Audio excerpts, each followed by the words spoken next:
They thought they could steal my road, pave over my property, and send me the bill. What they didn't know was that I had a secret weapon, connections powerful enough to make every single one of their cars vanish overnight. This is the story of how I turned the tables. They say every family has a dream. For me, it was peace. After 20 years of running a concrete construction company in Dallas, I was done with ringing phones, constant deadlines, and the daily grind of city life. I wanted quiet. I wanted mornings where the only sound was birdsong and the crunch of gravel under my truck tires. So, 3 years ago, I sold the business, packed up my family, and bought what I thought would be our forever home. It wasn't just a house. It was 3 acres of rolling Texas hill country, a stretch of land that looked like it had been painted straight out of a western. Live oaks twisted in the breeze, wildflowers covered the edges of the property, and at night you could see a sky full of stars without a single city light in the way. The house sat back, 400 yards from the main road, far enough that you could stand on the porch and feel like the rest of the world didn't exist. That distance was no accident. It was connected by a gravel road I paid a small fortune for, a private road, carved out by the rancher who owned this land before me and legally separated from the subdivision next door. That road was the crown jewel. Most people would laugh at paying $80,000 extra for a driveway, but I saw it as insurance. Insurance against nosy neighbors, insurance against overbearing rules, insurance against the one thing I hated more than anything else, homeowners associations. I'd fought with HOAs before, seen how they tried to control every blade of grass, every mailbox, every holiday decoration. When I found out this road had been written out of the subdivision's control back in the 80s, I didn't hesitate. I paid the price and never looked back. My wife Elena loved the place instantly. She's a high school principal, practical, steady, with a laugh that can break tension like sunshine after rain. She saw the house as a safe haven for us and for our daughter, Sophia. At 15, Sophia was everything you could hope for in a teenager, focused on school, steering clear of drama, dreaming of college. We thought we'd bought her the perfect setting to grow up away from city chaos, the kind of childhood where your friends come over to roast marshmallows, not sneak into trouble. Evenings became our ritual. We'd sit on the back porch, watching the sun dip low over the hills. Elena's jasmine plants filled the air with sweetness, and mockingbirds darted through the fading light. The gravel road had its own music, too. The soft, steady crunch that made you slow down without even realizing it. I loved that sound. It meant safety. It meant home. It meant we were in control of our little piece of paradise. Every time I turned onto that driveway, I felt like I'd beaten the system. No HOA dues, no petty fines, no clipboard-wielding neighbor counting how many inches my grass had grown. Just freedom. But looking back now, I should have known peace like that never lasts. There's always someone who can't stand to see other people living free. Someone who measures their power by how much control they can take from others. I didn't know it then, but less than a year after moving in, my gravel road, the one I had fought so hard to own outright, would become the center of a war. A war I never asked for, but one I was more prepared for than they could have ever imagined. Because while Elena wanted peace and Sophia wanted quiet, I had a different gift. My years in construction have taught me how people cut corners, how they bend rules, and how power games are played. I knew the tricks, the scams, the intimidation tactics, and I had connections most suburban bullies couldn't even dream of. The day they touched my road was the day they signed their own downfall. But I didn't know that morning was coming. Not yet. It happened on a Tuesday morning in September, the kind of morning that usually started with fresh coffee and birdsong. But that day, the first thing I noticed wasn't the smell of Elena's jasmine or the crunch of gravel under my boots. It was tar. Hot, acrid, eye-watering tar. I stepped onto the porch and froze. A construction crew was on my driveway, my private driveway, spreading asphalt like they were repaving the interstate. Heavy machinery rumbled, diesel fumes choked the air, and the soothing crunch of gravel was gone, replaced by the sticky black shimmer of freshly poured pavement. My heart slammed in my chest. I wasn't just angry, I was stunned. $80,000 I'd spent to own that road, and overnight it had been hijacked like some cheap back alley. Fence posts I had installed were ripped out and tossed in a heap like broken matchsticks. The metal survey markers, the very proof of my property lines, had been sledgehammered flat. The foreman barely looked at me when I stormed over. His orange vest glowed in the morning sun as he waved a clipboard in my face. "Work order, signed by the HOA president," he muttered, as if that explained anything. HOA president? 3 words I'd hoped I'd never hear again. "Stop!" I snapped. "This is private property." "You can't do this," the man shrugged, pointing at the bold letters at the top of the paperwork. "Community Access Improvement Project, Willowbrook Commons. Community Access." Willowbrook Commons. My jaw clenched. That was the subdivision next door, the one I had intentionally avoided by buying this road separately. My private driveway was now their community entrance. By the time the crew packed up, the damage was done. My gravel was gone. In its place stood decorative stone pillars with shiny brass plaques. Willowbrook Commons Grand Entrance, established 2025. My land branded like cattle with their name. And then came the letter. Slipped into my mailbox like it was just another flyer for a pizza place. Unofficial HOA letterhead, signed by their president. Assessment, $3,200 for road improvements. Monthly maintenance fee, $85. Non-payment will result in liens and legal action. The audacity was so thick, I could almost choke on it. They had bulldozed my fence, paved my land, stamped their name on it, and now they wanted me to pay them for the privilege. Elena nearly dropped the casserole dish she was holding when I read the letter out loud that evening. "They can't do this, Garrett," she said, her voice sharp with disbelief.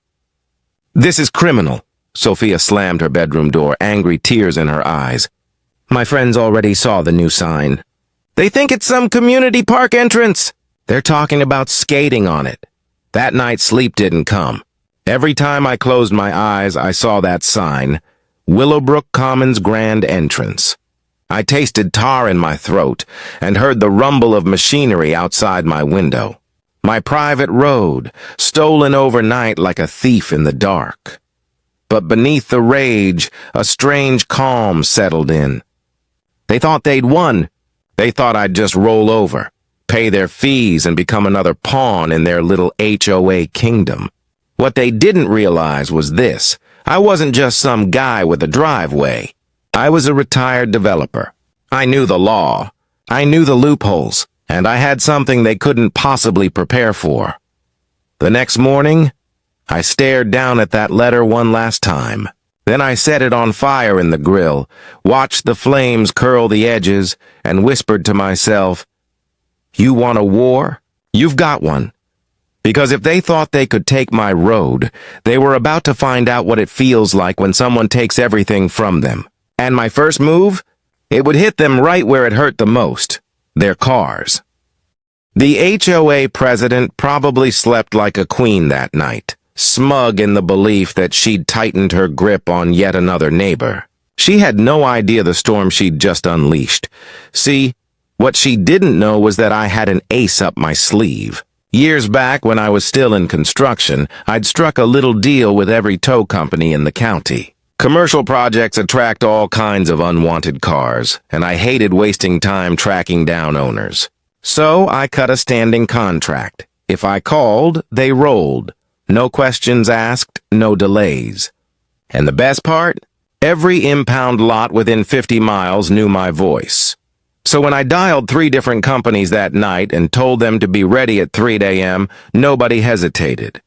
They just asked, "How many trucks do you need?"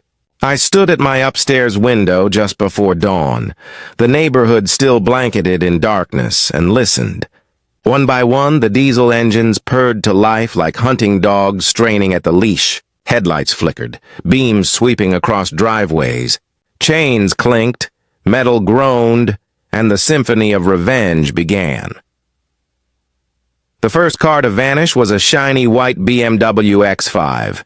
The HOA president's pride and joy, parked smugly beneath her flood-lit driveway.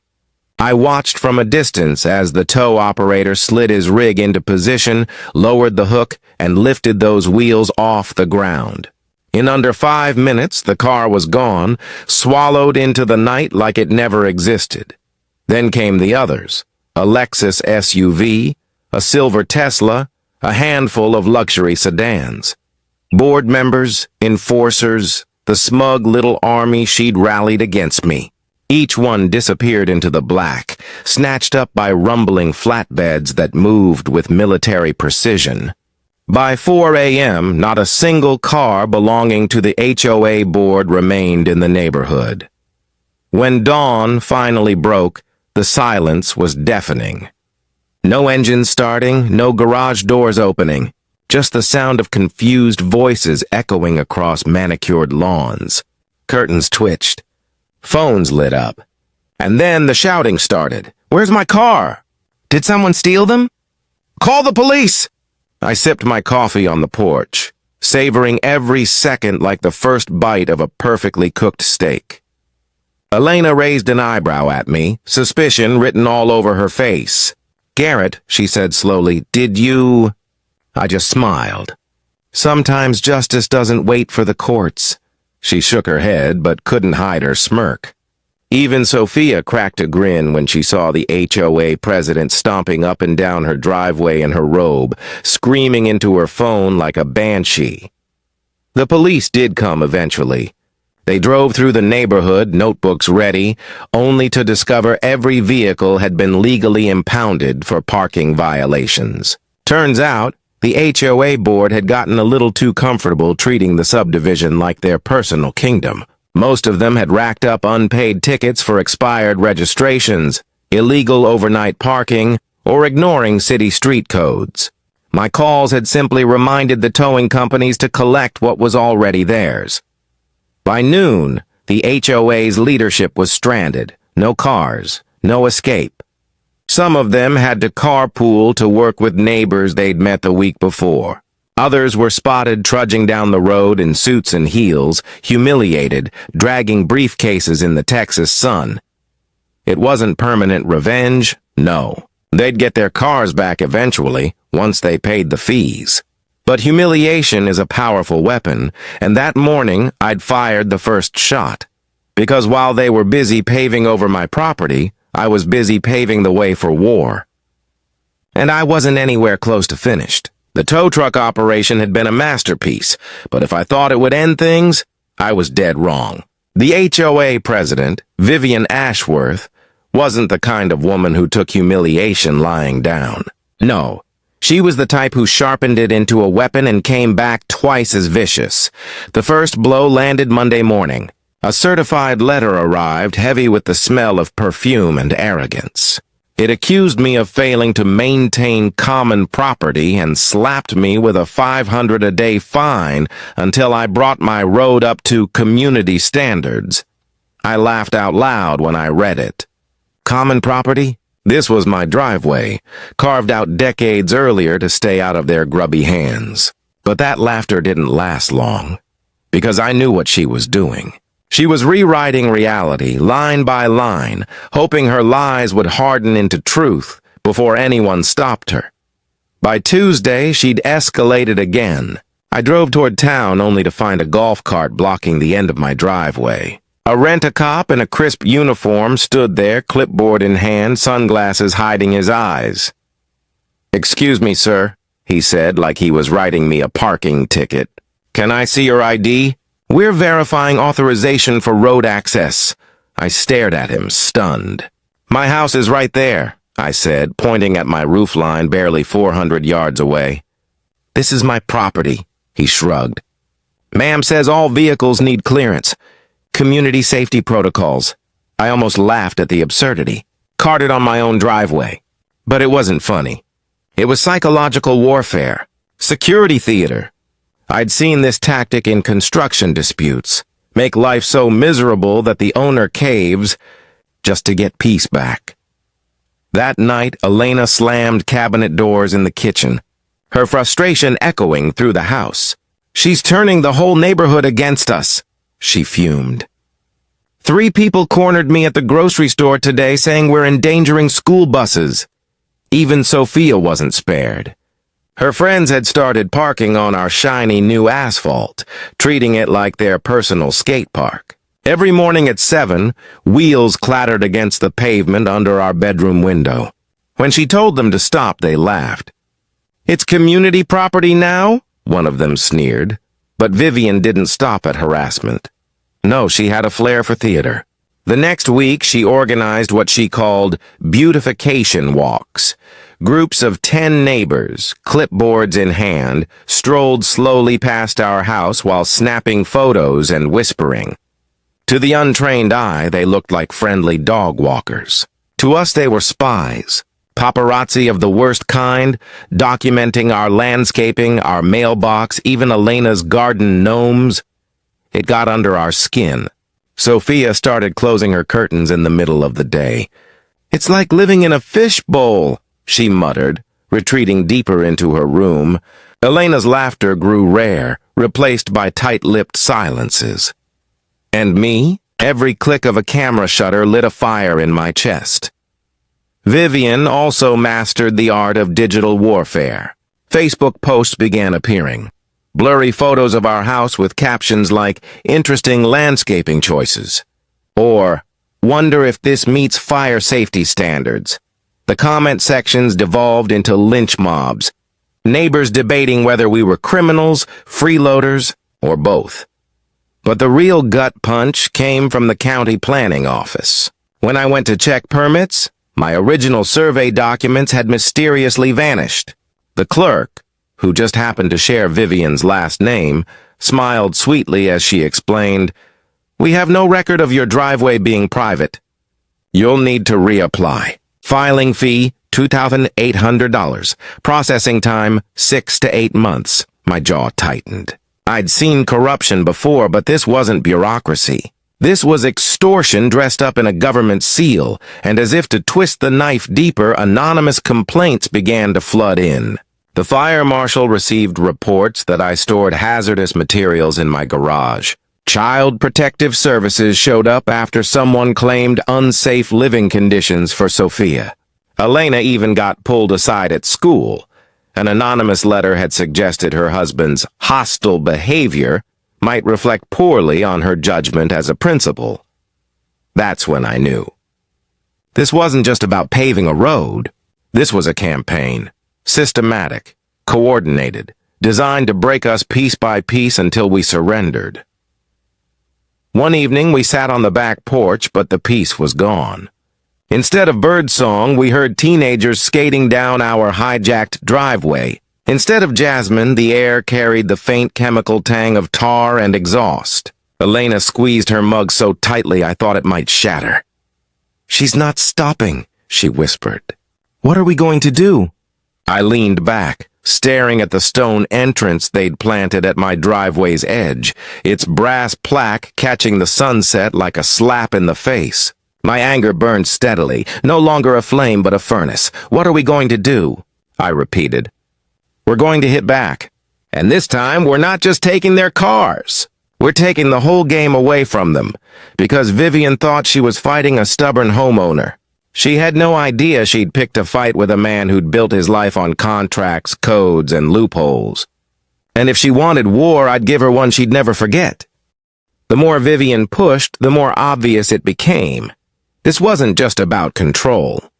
No one goes to war over a driveway unless something bigger is at stake. And if there's one thing my years in construction taught me, it's this: follow the money, and the truth always comes crawling out.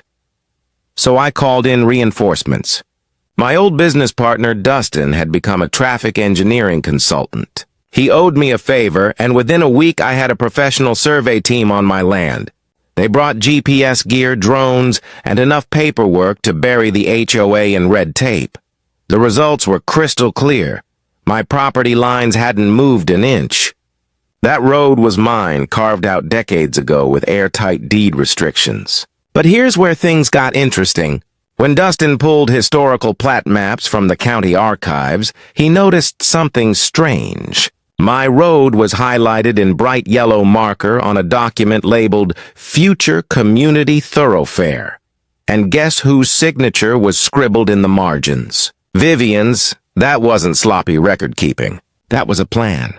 But I wanted more than just suspicions. So I called Rex Donovan, a retired sheriff's deputy who'd reinvented himself as a private investigator. Rex had the kind of eyes that saw through walls and a nose for secrets people desperately wanted buried. 3 days later, he sat at my kitchen table with a manila folder so thick it could have stopped a bullet. He slid it across to me, his grin equal parts satisfaction and warning. "You were right," he said. "She's been busy." Inside were property records, shell company registrations, and financial documents that painted a picture so rotten it made my stomach turn. For the past 18 months, Vivian had been buying up lots around the subdivision, quietly through 6 different LLCs, each with fake directors but all traced back to her. She was assembling land the way a developer builds a jigsaw puzzle. And my 3-acre property? My gravel road? That was the keystone piece holding it all together. Without me, her plan crumbled. With me, she stood to make millions. I flipped through aerial photos Rex had taken with a drone. They showed parcels boxed in, circling my land like wolves around a campfire. "She's trying to create luxury estate lots," Rex explained. "Your property's the only thing stopping her from turning this into a gated development." And then came the kicker. Vivian had borrowed against this dream. Rex uncovered bank loans, over $2.4 million secured using projected HOA income as collateral. In plain English, she'd promised the bank's future dues from homeowners she didn't even have yet. And to make it work, she needed me under her thumb, paying fees trapped inside her fiefdom. If I didn't sell or cave, she'd default. And defaulting meant bankruptcy, lawsuits, and the end of her little empire. Suddenly, everything made sense. The harassment, the fines, the propaganda, the way she tried to isolate us socially and financially. This wasn't random bullying. It was desperation. She wasn't fighting for pride, she was fighting for survival. Still, Vivian wasn't just greedy. She was smart. She knew about a legal trick called prescriptive easement. If she could prove the community had used my road openly for 10 years, she could argue it had effectively become public property. That was why she tore up my survey markers, why she encouraged kids to skate and neighbors to park there. She was building her case, one trespass at a time. Too bad for her, she'd picked the wrong guy. I had receipts. Literally. Every winter since I bought the place, I'd closed the gate, posted private property signs, and paid for snow plowing that specifically excluded community access. The rancher before me had done the same since 1987. That made her historical claims about as solid as wet tissue paper. Elena listened quietly as I laid out the evidence on our dining room table, her hands wrapped around a mug of coffee gone cold. "So what you're saying," she finally asked, "is that she's not just harassing us for fun.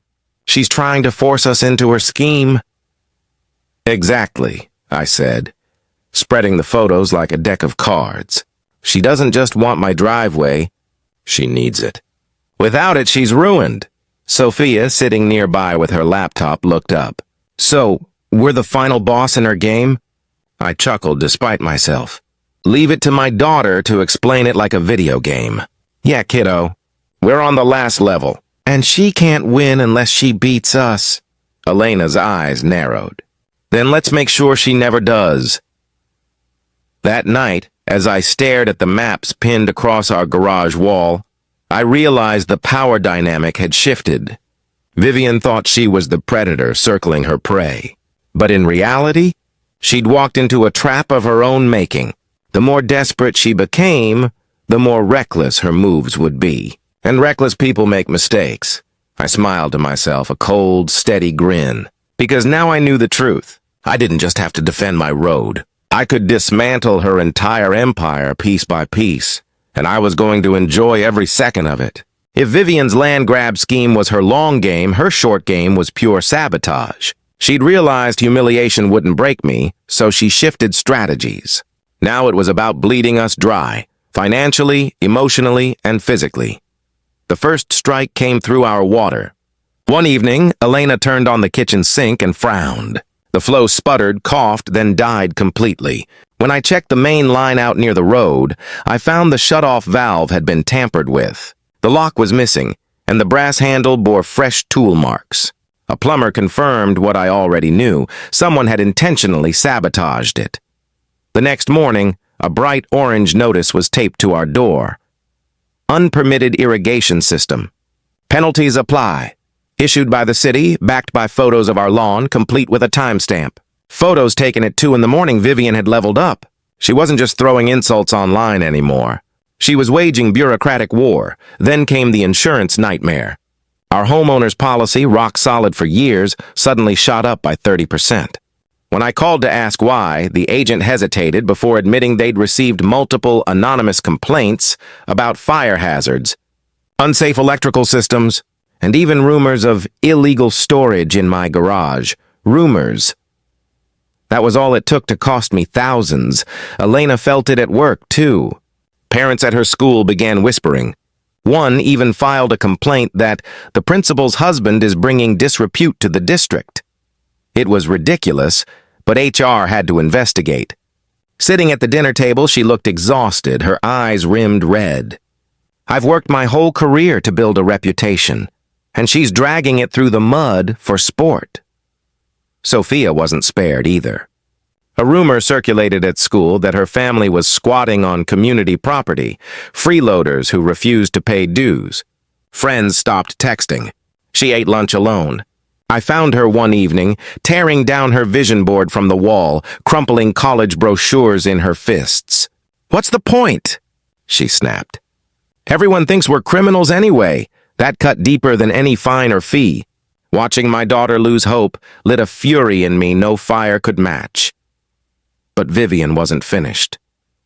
One night I woke to the smell of gasoline. Heart pounding, I grabbed a flashlight and headed out. There, at the edge of the road, was a red jerry can tipped over, its contents soaking into the soil around our mailbox. Whether it was a warning or an actual attempt at arson, I didn't wait to find out.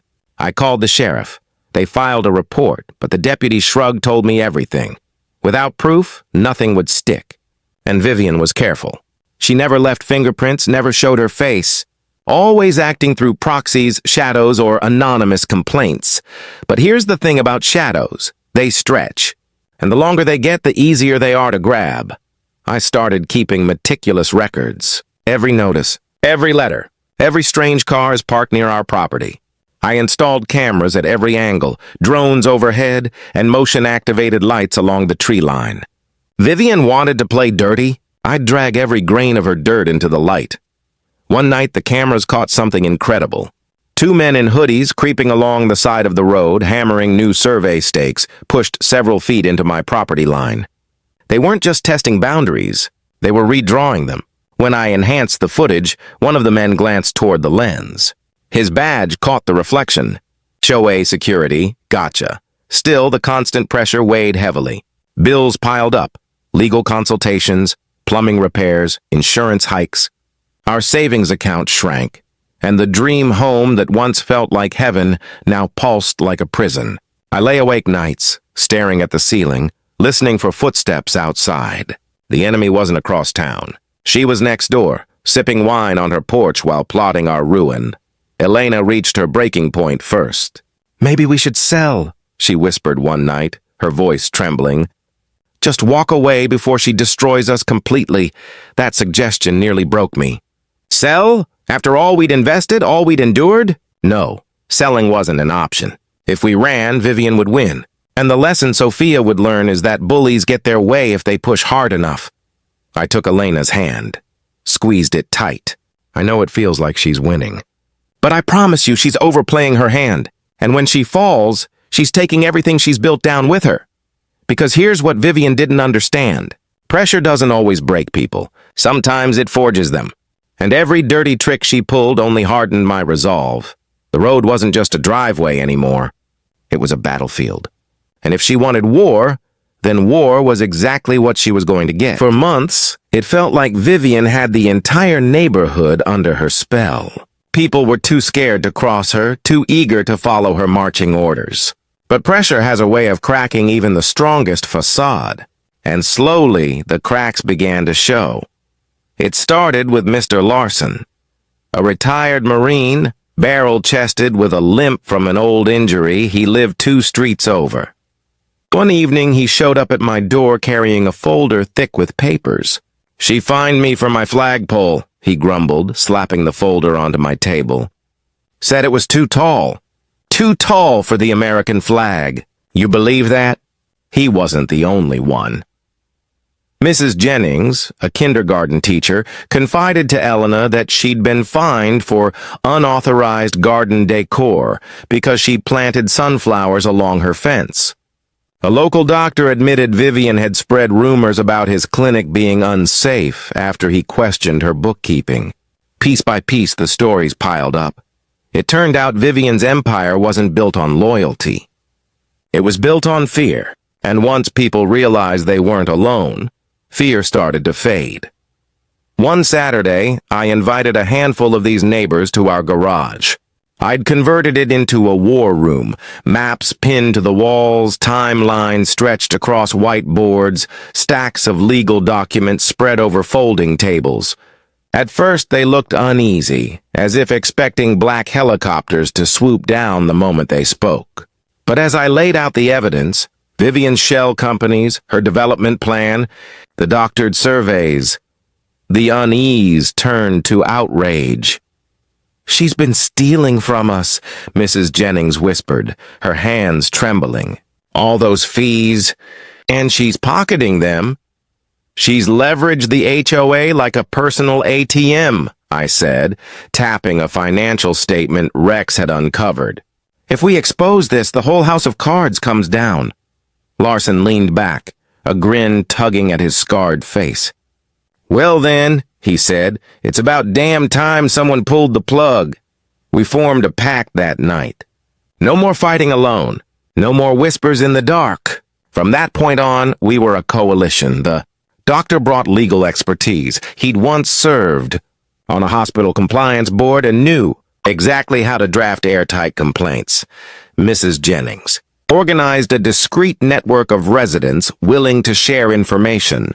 Larson handled logistics, turning his garage into a supply depot of printers, scanners, and even a ham radio setup, just in case. And me? I became the general, pulling the strings, weaving every piece of evidence into a strategy that would squeeze Vivian from all sides. Our first strike wasn't dramatic. We filed collective insurance claims, each backed by documentation showing Vivian's harassment had inflated premiums. One by one, companies opened investigations. The pressure shifted onto her, then came the letters. Not from us, but from state agencies. Rex had packaged the financial evidence neatly, tied with a bow, and mailed it to the Attorney General's office. Within weeks, Vivian received inquiries about potential irregularities in HOA accounting. Word spread fast, and suddenly, her iron grip on the board began to loosen. Neighbors who once whispered behind our backs now knocked on our door, offering copies of their own fines, their own stories. Some came nervously, still afraid of retaliation. Others came angry, ready for payback. Elena, once hesitant to get involved, found her fire too. She organized meetings at our dining room table, where people laughed for the first time in months, trading war stories about Vivian's ridiculous rules. Sophia even joined in, sketching logos for our coalition, little emblems, of unity that reminded us we weren't victims anymore. But the real turning point came during one of Vivian's community meetings. She strutted onto the clubhouse stage in her tailored suit, ready to gavel the session into order. But instead of applause, she was met with silence. Row after row of folded arms, cold stares, and a few phones raised, recording every word. And when Larson stood up, broad shoulders squared, voice booming, "We're done being bullied. Vivian!" The room erupted in cheers. For the first time, she looked rattled. Her lips tightened, her knuckles whitened around the gavel. She banged it desperately, but the sound was drowned out by the voices united. That night, as our coalition gathered in my garage, the mood was electric. The fear that had once weighed us down was gone, replaced by something stronger. Hope. We weren't just defending my road anymore. We were dismantling a tyrant, and as I looked around at the faces of my neighbors, once strangers, now comrades, I realized Vivian had made her biggest mistake yet. She thought she was isolating us. But in trying to crush me, she'd forged an army. Vivian was cornered, and like any predator facing capture, she grew reckless. Flyers appeared on doorsteps across the subdivision, bold red letters screaming, "Community Action Day. Take back what belongs to us. Reclaim the entrance. Saturday, 9:00 a.m. It sounded like a block party. In reality, it was a mob call. By the time Saturday rolled around, I was ready. Cameras hidden in birdhouses, drones hovering silently overhead, audio recorders tucked beneath shrubs. I'd tipped off the sheriff's office too, though I didn't tell them everything. Let them arrive just late enough to witness the chaos at full pitch. At 8:45, I stood on my porch, coffee in hand, watching them gather. Dozens of residents, many misled by Vivian's propaganda, marched toward my driveway with shovels, crowbars, and even spray paint. And at the front, like a general leading her troops, was Vivian herself. Polished blouse, megaphone in hand, and a triumphant gleam in her eye. "Today," her voice boomed, "we show this man that he cannot hoard what belongs to all of us." The crowd roared. People who'd once waved politely at me now sneered as they brandished their tools. I didn't move. I just set my mug down, folded my arms, and waited. The first strike came against my survey markers. A teenager, egged on by Vivian, yanked one out of the ground and hurled it into the brush. Cheers erupted. Then another marker went flying. Then another. My jaw clenched, but inside I was smiling. Every act was being recorded in glorious high definition. Next, they turned on the fence. A group of men swung crowbars, wood splintering, nails squealing as panels crashed to the ground. Vivian's megaphone crackled again. "Tear it down! Open it up! This is our entrance!" That was the moment I'd been waiting for. I pulled out my phone, tapped a button, and within minutes the distant whine of sirens cut through the chants. The sheriff's cruisers rolled in, lights blazing, and the crowd froze mid-swing. Deputies spilled out, hands on holsters, voices sharp. "Step away from the property, now!" Confusion spread like wildfire. Some dropped their tools and backed away. Others tried to argue, shouting about community rights. But Vivian, she doubled down. "This land is ours!" she screamed, waving her megaphone like a weapon. "We have every right." Her words were cut short when a deputy held up a copy of my deed, the ink still fresh from the county recorder's office. "This property," he said firmly, "belongs to Garrett Hayes. You are trespassing. And destruction of private property is a criminal offense." Gasps rippled through the crowd. Someone muttered, "Wait, what?" Another whispered, "She told us it was common land." I'll never forget the look on Vivian's face as her empire crumbled in real time. Her confident smirk faltered, her eyes darting nervously between the deputies and the cameras trained on her every move. And then came the final blow.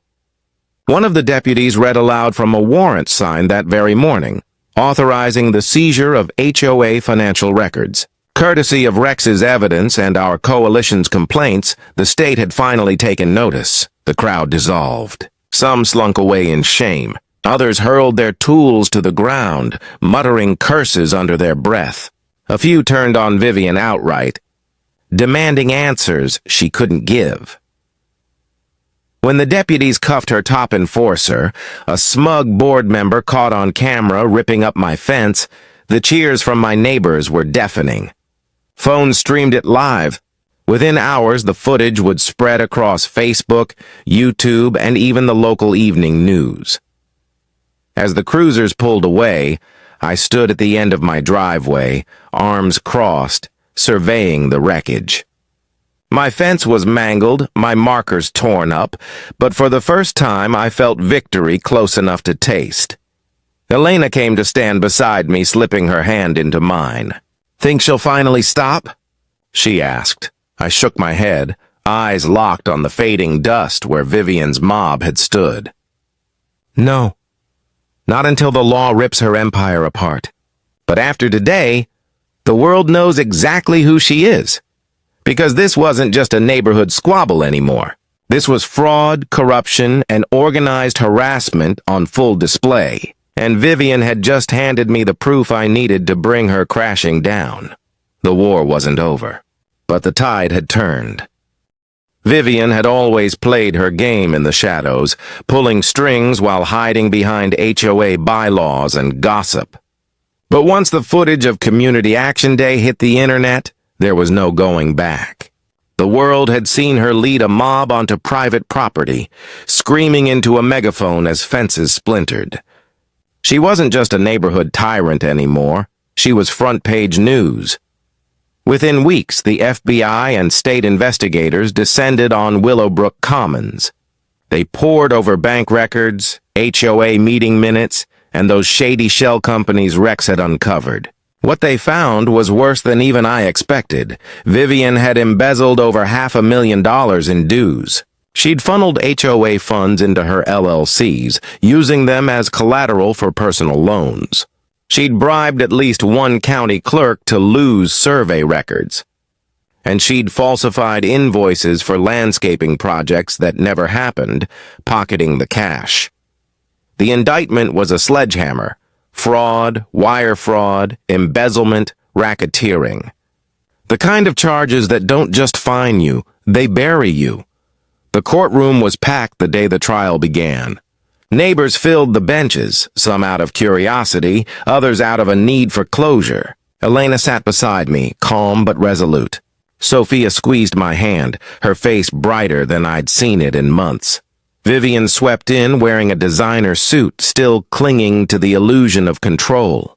But when the prosecution began, that illusion shattered. Exhibit after exhibit flashed on the screen. Bank transfers, doctored surveys, secret contracts with construction companies. Then came the video, one of her rallying the mob at my driveway. The jury leaned forward as her own voice echoed through the speakers. "Tear it down! Open it up! This is our entrance!" Her attorney tried to argue it was a misunderstanding, a passionate plea taken out of context. But then Rex took the stand. Calm, methodical, he laid out her web of shell companies, each thread leading straight back to her. When the prosecutor asked if Vivian personally benefited from these companies, Rex's answer landed like a hammer. She was their only beneficiary. Every dime funneled through ended up in her pocket. The defense crumbled. Neighbors testified next. Mrs. Jennings described being fined for sunflowers. Larson recounted how she threatened to tow his flagpole. Elena explained the harassment she endured at work, her voice steady but firm. Even Sophia testified, describing the bullying at school and how she was treated as an outcast. The jury's faces hardened with every story. By the time I took the stand, the picture was already clear. I didn't need theatrics. I just told the truth. How I bought the road to avoid HOA control. How they paved it without permission. How every attack escalated until it turned into war. When the prosecutor asked me why I hadn't just sold the property and walked away, I looked straight at the jury. Because if I gave up, she'd just do it to the next family, and the next, and eventually, no one would be safe in their own home. Someone had to stand up to her. The silence in that room was deafening. In the end, the jury deliberated for less than 3 hours. Guilty, on every count. Vivian's face drained of color as the judge read the verdict. 5 years in federal prison, restitution of $750,000, immediate removal as HOA president. The empire she'd built on intimidation collapsed in an instant. As deputies led her away, she glanced back at me, eyes burning with fury. But there was no power left in that look. Just desperation. Elena squeezed my hand. Sophia smiled for the first time in months. And I knew we'd finally won, but the story wasn't over. Not yet. There was still the matter of reclaiming our peace and making sure no one ever tried to take it from us again. The weeks after the trial felt like breathing fresh air after months underground. For the first time in a year, our home was quiet. No late-night knocks, no mysterious complaints, no eyes peering through curtains. Just silence, broken only by the wind through the oaks and the crunch of gravel under my tires. The county restored my road deed in full, marking it permanently outside HOA control. The judge's ruling made it ironclad, untouchable. Vivian's stone community entrance was demolished by court order, the brass plaque hauled off like trash. In its place, I rebuilt my fence, sturdy and proud, with bold signs that read, "Private Property." No trespassing neighbors came by to thank us, some with pies, some with simple handshakes. The coalition stayed in touch, stronger than ever, united by scars and victory. Elena's reputation at school recovered, sharper than before. Sophia found her laughter again, her confidence brighter, her future back on track. And me? I learned something vital. Power isn't about fear, it's about resilience. So, if you ever face a bully who thinks they can rewrite the rules, remember this: document everything, stand your ground, and never underestimate the strength of a family fighting for their home. If you enjoyed this story and want more gripping battles against injustice, make sure to like this video, subscribe to the channel, and turn on the notification bell so you never miss the next chapter. And tell me in the comments, what would you have done if the HOA came for your home?